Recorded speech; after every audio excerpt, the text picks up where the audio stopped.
মাত্র 6 বছর বয়সে পৃথিবীর ইতিহাস বদলে যায়। 1939 থেকে 1945 সালের মধ্যে সংঘটিত দ্বিতীয় বিশ্বযুদ্ধে প্রায় 70 থেকে 85 মিলিয়ন মানুষ প্রাণ হারান। শহর ধ্বংস হয়, কোটি কোটি মানুষ গৃহহীন হয়ে পড়ে, আর বিশ্বের রাজনৈতিক মানচিত্র পাল্টে যায়। কিন্তু প্রশ্ন হলো, এত বড় যুদ্ধ শুরু হলো কেন? আজকের ডকুমেন্টারিতে আমরা জানব দ্বিতীয় বিশ্বযুদ্ধের প্রধান কারণগুলো। তো বন্ধুরা, তোমরা যদি আমার চ্যানেলে নতুন হয়ে থাকো তাহলে অবশ্যই আমার ইউটিউব চ্যানেলটি একটা সাবস্ক্রাইব করে দিও। ধন্যবাদ সবাইকে। তো বন্ধুরা, প্রথম বিশ্বযুদ্ধের পর ইউরোপের পরিস্থিতি ছিল অনেক উত্তাল। 1918 সালে প্রথম বিশ্বযুদ্ধ শেষ হওয়ার পর ইউরোপ ছিল অর্থনৈতিক ও সামাজিকভাবে বিপর্যস্ত। 1919 সালে প্যালেস অফ ভার্সাইলে স্বাক্ষরিত ভার্সাই চুক্তি অনুযায়ী জার্মানিকে যুদ্ধের জন্য দায়ী করা হয়। এই চুক্তির ফলে জার্মানিকে বিশাল অঙ্কের ক্ষতিপূরণ দিতে হয়, সেনাবাহিনী সীমিত করতে হয় এবং কিছু গুরুত্বপূর্ণ ভূখণ্ড হারাতে হয়। অনেক জার্মান নাগরিক এই চুক্তিকে অপমানজনক বলে মনে করতেন। তাদের মধ্যে প্রতিশোধের মনোভাব ধীরে ধীরে বাড়তে থাকে।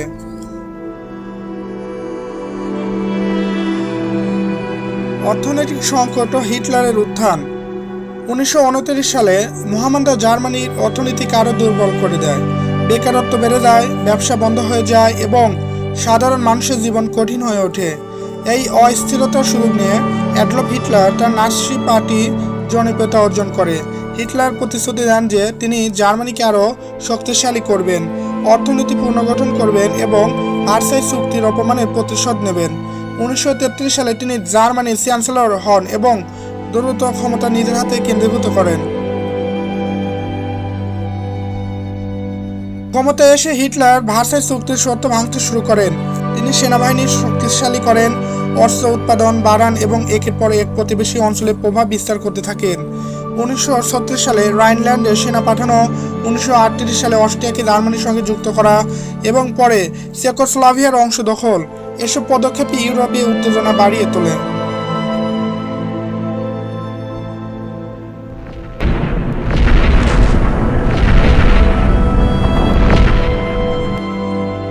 সেপ্টেম্বর 1939 সালে জার্মানি পোল্যান্ড আক্রমণ করে। এর মাত্র 2 দিন পর যুক্তরাজ্য ফ্রান্স জার্মানির বিরুদ্ধে যুদ্ধ ঘোষণা করে। এই ঘটনাকে দ্বিতীয় বিশ্বযুদ্ধের আনুষ্ঠানিক সূচনা হিসেবে ধরা হয়। এভাবেই একটি আঞ্চলিক সংঘাত দ্রুত বিশ্বের সবচেয়ে ভয়াবহ যুদ্ধের রূপ নেয়।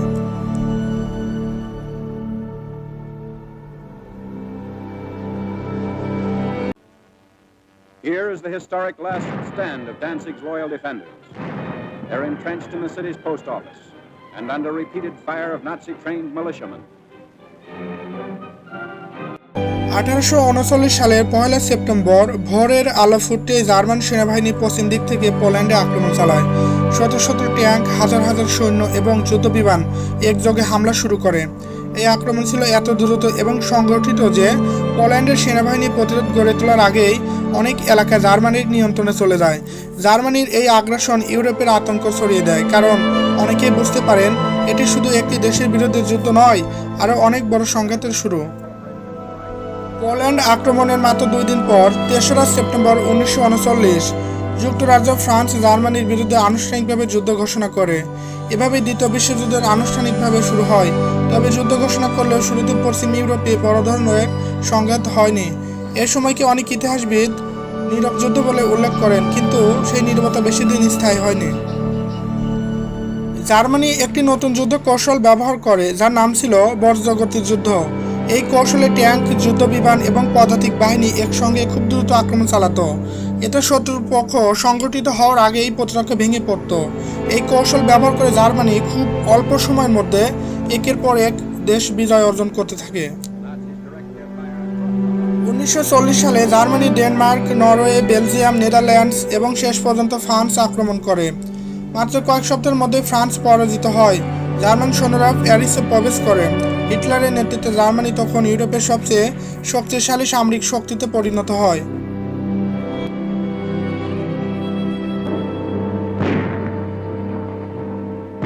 After a thorough bombardment, the outnumbered garrison of Gdynia surrendered. Nazi bombs also knock out. 1940 সাল ফ্রান্স দখলের পর জার্মানির পরবর্তী লক্ষ্য ছিল যুক্তরাজ্য। পরিকল্পনা ছিল আকাশপথে ব্রিটিশ বিমান বাহিনীকে দুর্বল করে পরে স্থল আক্রমণ চালানো। জার্মান বিমান বাহিনী অর্থাৎ লুফটওয়াফে প্রতিদিন ব্রিটেনের বিমান ঘাঁটি, রাডার স্টেশন এবং সামরিক স্থাপনায় বোমা হামলা চালাতে থাকে, কিন্তু British royal air force RAF দৃঢ় প্রতিরোধ গড়ে তোলে। স্পিটফায়ার ও হ্যারিকেন যুদ্ধবিমানগুলো আকাশে তীব্র লড়াই করে। কয়েক মাসের এই সংঘর্ষে জার্মানি আকাশের নিয়ন্ত্রণ নিতে ব্যর্থ হয়। এটি ছিল হিটলারের প্রথম বড় সামরিক ব্যর্থতা। আকাশ যুদ্ধে ব্যর্থ হওয়ার পর জার্মানি ব্রিটেনের শহরগুলোতে ব্যাপক বোমা হামলা শুরু করে। এরই ধারাবাহিকতা এই হামলাকে দ্য ব্লিটজ বলা হয়। লন্ডন সহ বিভিন্ন শহরে রাতের পর রাত বোমা পড়তে থাকে, হাজার হাজার ভবন ধ্বংস হয় এবং অসংখ্য মানুষ প্রাণ হারান। তবুও ব্রিটিশ জনগণ ও সরকার আত্মসমর্পণ করেনি। তাদের এই দৃঢ় মনোবল যুদ্ধের গতিপথে গুরুত্বপূর্ণ ভূমিকা রাখে। 22শে জুন 1941 সালে জার্মানি সোভিয়েত ইউনিয়নের বিরুদ্ধে অপারেশন বারবারোসা নামে ইতিহাসের অন্যতম বৃহৎ স্থল অভিযান শুরু করে।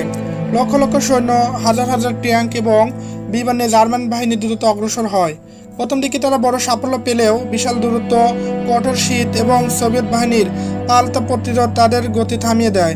এই ফ্রন্টের পরই জার্মান সবচেয়ে কঠিন যুদ্ধে পরিণত হয়।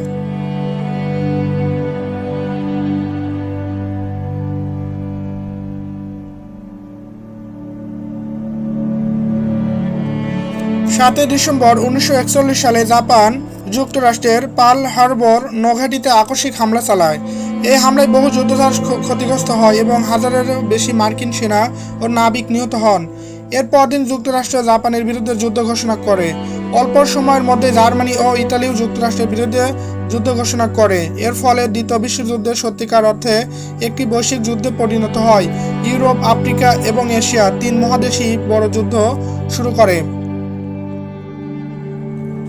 1942 সালে মাঝামাঝি জার্মান বাহিনী সোভিয়েত ইউনিয়নের গুরুত্বপূর্ণ শিল্পনগরী স্টালিনগ্রাদ দখলের উদ্দেশ্যে বিশাল আক্রমণ চালায়। শহরটি ধ্বংসস্তূপে পরিণত হলেও সোভিয়েত সেনারা আত্মসমর্পণ করেনি।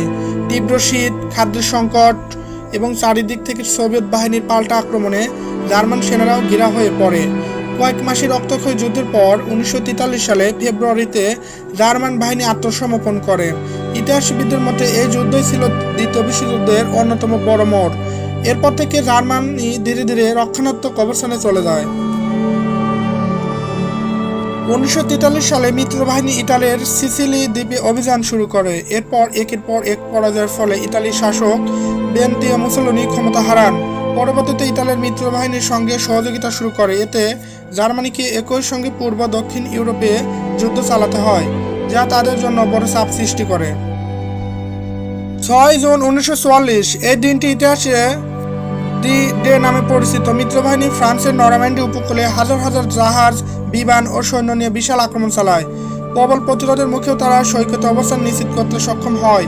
এই অভিযানের মাধ্যমে পশ্চিম ইউরোপে নতুন ফ্রন্ট খুলে যায় এবং ফ্রান্সকে ধীরে ধীরে জার্মান দখল হতে মুক্ত করা হয়। 1945 সালের শুরুতে সোভিয়েত বাহিনী পূর্ব দিক থেকে এবং পশ্চিম মিত্রবাহিনী পশ্চিম দিক থেকে জার্মানির দিকে অগ্রসর হতে থাকে। এপ্রিল মাসে বার্লিন ঘিরে ফেলা হয়। একই সময় অ্যাডলফ হিটলার বার্লিনে অবস্থান করছিলেন। 30 এপ্রিল 1945 সালে তিনি আত্মহত্যা করেন। এর কয়েকদিনের মধ্যে 8 মে 1945 জার্মানি নিঃশর্ত আত্মসমর্পণ করে। ইউরোপে দ্বিতীয় বিশ্বযুদ্ধের সমাপ্তি ঘটে, যদিও এশিয়ায় যুদ্ধ তখনও চলছিল।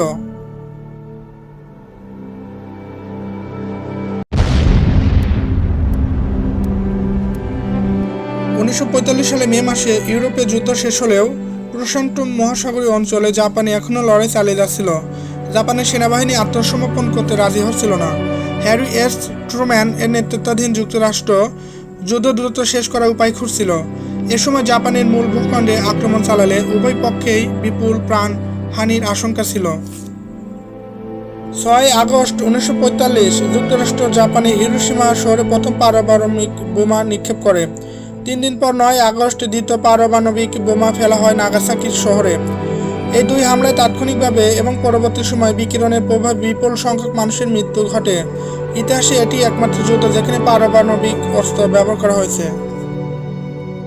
15 আগস্ট 1945 জাপানের সম্রাট আত্মসমর্পণের ঘোষণা দেন। এরপর 2রা সেপ্টেম্বর 1945 টোকিও উপসাগরে যুদ্ধজাহাজ ইউএস মিসৌরিতে আত্মসমর্পণ স্বাক্ষরিত হয়। এর মাধ্যমে দ্বিতীয় বিশ্বযুদ্ধের আনুষ্ঠানিক সমাপ্তি ঘটে। দ্বিতীয় বিশ্বযুদ্ধ শুধু একটি সামরিক সংঘাত ছিল না, এটি মানব সভ্যতার জন্য এক গভীর শিক্ষা। কোটি মানুষের প্রাণহানি, অসংখ্য পরিবারের বিচ্ছেদ এবং অগণিত শহরের ধ্বংস আজও আমাদের স্মরণ করিয়ে দেয় যুদ্ধের মূল্য অত্যন্ত ভয়াবহ। ইতিহাসে জানা শুধু অতীতকে বোঝার জন্য নয়, ভবিষ্যতের শান্তির, সহযোগিতা এবং মানবতার গুরুত্ব উপলব্ধি করার জন্য গুরুত্বপূর্ণ।